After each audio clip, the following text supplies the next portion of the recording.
Eu sou o Vitor. Hoje eu irei apresentar o projeto da luva Recover Glove, parte de software. Eu estou aqui com o Guilherme. Olá pessoal, sou o Guilherme, eu faço parte do time de hardware da Luva, né? A Sim. pedido do nosso orientador, o Mário, eu vou estar auxiliando aqui o time de software, né, com os testes, né, tendo em vista a pandemia, que fica um pouco complicado, né, da gente estar transportando o protótipo de uma casa para outra, certo? Correto, vamos então começar. Primeiro de tudo, irei mostrar a parte das bibliotecas. As bibliotecas são diferentes entre o módulo Master e o módulo Slave, certo? O módulo Master ele possui quatro bibliotecas. As três primeiras são unicamente para controle da MPU 650, IC2Dev, MPU 650 e Wire.h. Essas três bibliotecas são totalmente voltadas para MPU 650. A última biblioteca, Software Serial, ela tem tanto no Master quanto no Slave e ela é responsável completamente pela comunicação dos módulos Bluetooth HC05 no caso do Master e HC06 no caso do Slave, certo? As portas de configuração do RX e do TX do HC05 e do HC06, tanto no Master quanto no Slave, são configurados da mesma forma, só que em portas diferentes. No Master é configurado o RX na porta 0 e o TX na porta 1, e no Slave o RX na porta 11 e o TX na porta 12. Correto? Aqui são a instanciação do software serial em si, para o controle da luva, quer dizer, para o controle do HC05 e HC06, com a porta RTX e TX selecionadas aqui.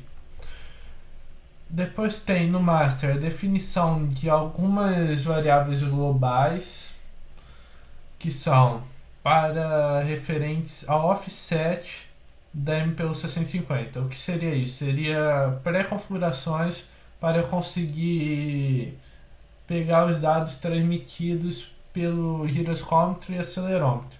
Por quê? Cada MPU 650 que vem no mercado, ela vem com uma configuração pré-pronta de valores pré-determinados quando é feito o movimento dela, quando é feito o movimento da peça. Então é preciso presetar alguns valores para corrigir isso, certo? Uh, Aqui está a instanciação da biblioteca MPU 650 em si. É feito também a configuração do endereço I2C do MPU 650 e é setado a configuração, o configured nos dois, tanto no master quanto no slave, para acionamento do setup toda vez que é iniciado o projeto. Por quê? Porque, por exemplo, no master a peça MPU 6050 ela não salva, ela não tem memória persistente, ou seja, quando ela reinicia para todo o cache de informação, como o cache do offset. Então é necessário fazer o setup mesmo depois de carregar o código, mesmo quando, principalmente quando é desligado e religado da energia é, a peça, o modo, correto? Aqui tem as variáveis referentes ao acelerômetro, ao giroscômetro e à temperatura do master, que é da peça MPU 650. Aqui a gente, no setup a gente seta algumas coisas. Tanto no master quanto no slave é setado serial local e o serial do MPU, não do MPU, do HC05 e do HC06 nas mesmas velocidades. E no outro módulo tem que estar com a mesma velocidade do módulo adjacente. Ou seja, se no master tiver 9600, o serial tem que estar 9600 no slave também, ok? Aqui é feita a configuração do offset e do MPU 650 em si. Aqui eu seto a configuração como true para não ser acionado mais de uma vez o setup. E aqui no próprio loop a gente faz o acionamento do setup apenas essa única vez, ok? Toda vez que é iniciado é feita essa configuração do outro setup. Depois, aqui que diferencia grandiosamente os dois módulos, tanto master quanto slave. No master a gente tem duas funções. A primeira é o getDimensions e a segunda é o send. A getDimensions basicamente ela pega os dados transmitidos pelo MPU 6050 e depois ela salva nas variáveis mostradas acima as coordenadas dadas em tempo real pela peça, ok?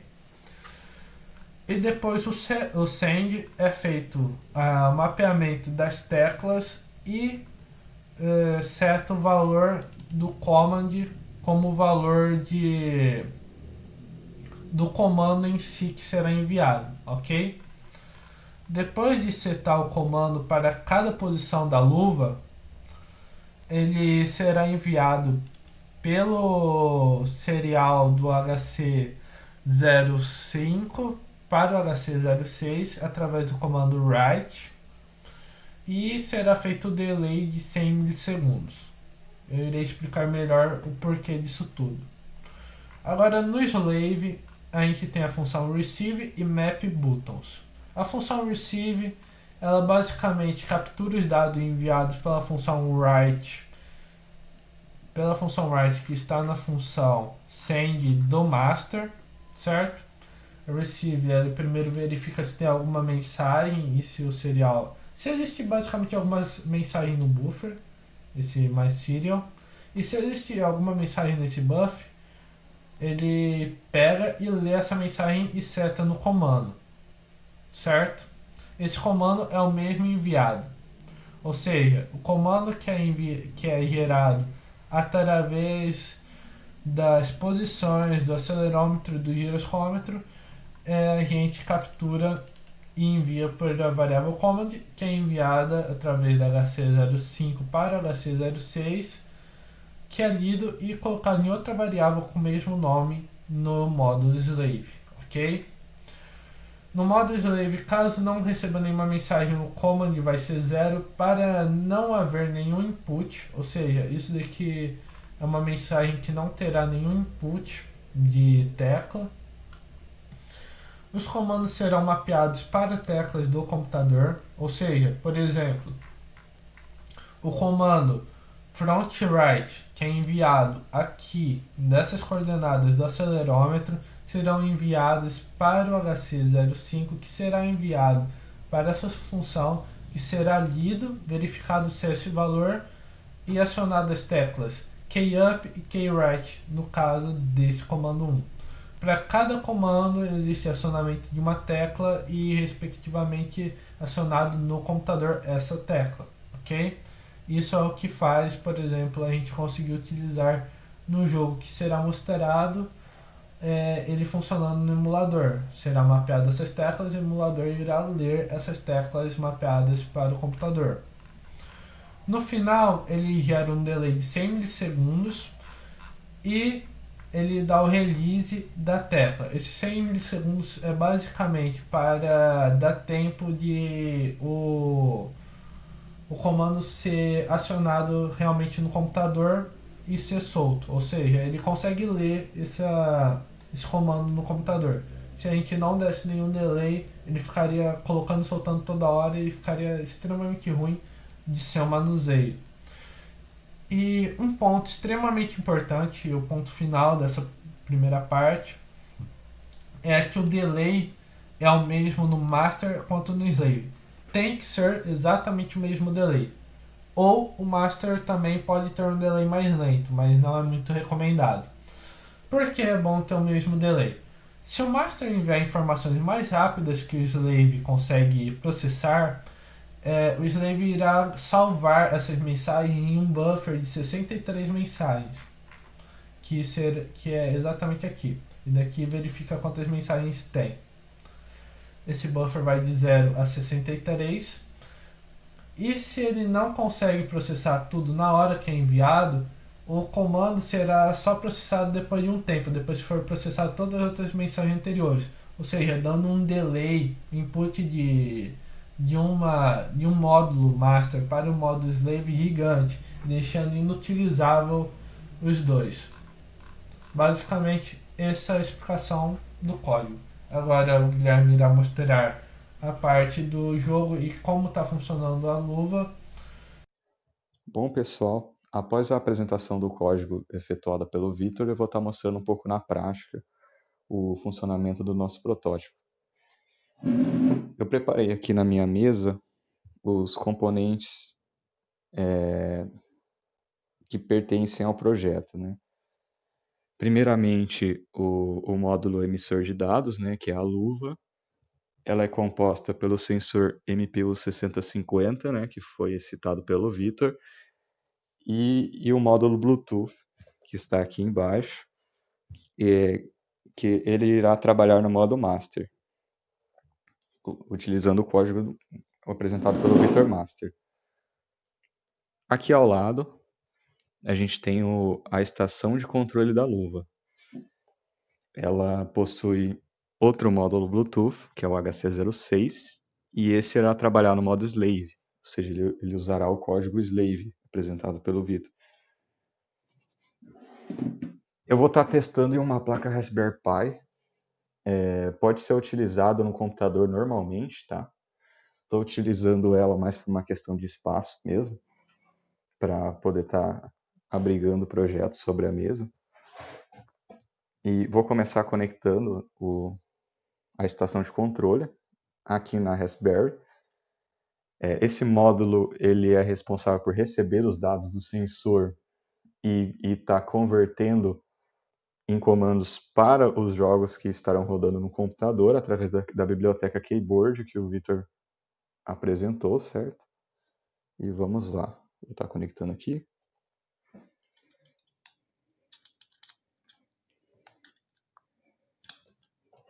Bom, assim que conectado, a primeira coisa que a gente percebe é que o módulo Bluetooth ele começou a piscar, né?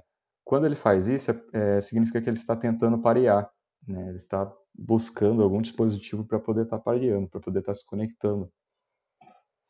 Agora eu vou fazer a ligação do módulo emissor de dados. A ideia é estar utilizando uma Power Bank, né? Tá ligando ela através de Power Bank, né? Já que a ideia é ser portátil. Porém, por enquanto, nessa apresentação, eu vou estar ligando aqui na USB do meu console mesmo, porque no momento em que o vídeo foi gravado, a gente ainda está testando, né, a Power Bank, então ela ainda não está 100%. Então vou ligar aqui. É somente para energizar mesmo, para ela ligar. Em ambos os módulos, o código já foi pré-carregado, né? A primeira coisa interessante que a gente percebe é que os dois módulos, eles pararam de piscar e eles estão com uma luz, o LED vermelho, né? E isso indica que eles estão conectando, né? Que eles já estão conectados. Com isso, né? Com os dois módulos devidamente ligados, né? Eu vou estar abrindo aqui o Arduino IDE, que é o software para controle do Arduino. Aqui mesmo, né?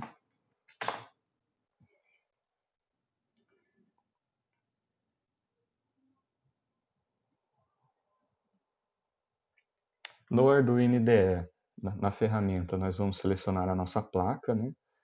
Aqui no caso, o Arduino Leonardo, né? Que está presente na estação de controle da luva. E ele está conectado nessa porta. Vamos usar aqui a função de Serial Monitor, né? Que é para monitorar. Bom, a primeira coisa que é possível a gente perceber é a mensagem, né, de que o serial ele foi inicializado com sucesso, tá? Isso foi definido no código também, referente ao módulo master. E ao movimentar a luva, né, que a gente percebe que ele já está retornando, né, com qual comando está sendo executado, tá? Vou tentar dar uma afastada aqui para ficar mais fácil da gente ver, né? Olha lá, para frente, para trás, certo? Ou seja, este módulo aqui ele está capturando, né, as informações do sensor, encaminhando via Bluetooth para o outro módulo, né? A gente pode perceber que esses dois são separados, né? Somente este, né, está ligado à placa Raspberry Pi. E eu vou estar testando com os jogos agora. Eu vou estar executando um jogo.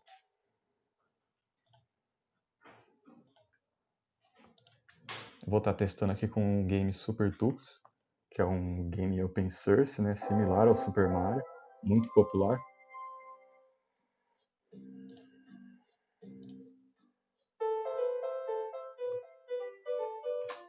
Iniciando o jogo.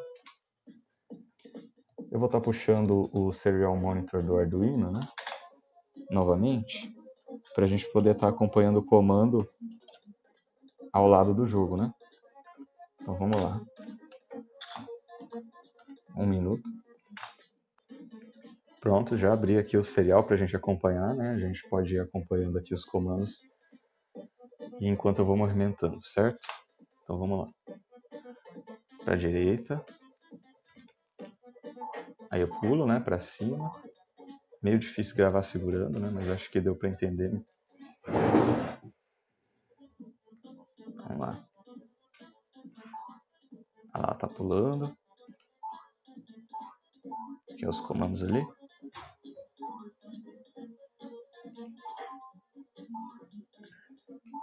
Aqui ó, para a esquerda.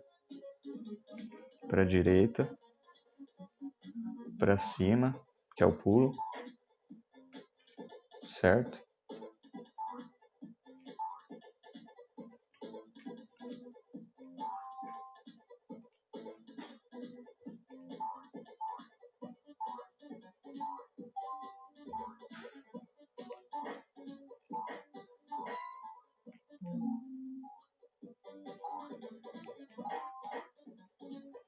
Basicamente é isso.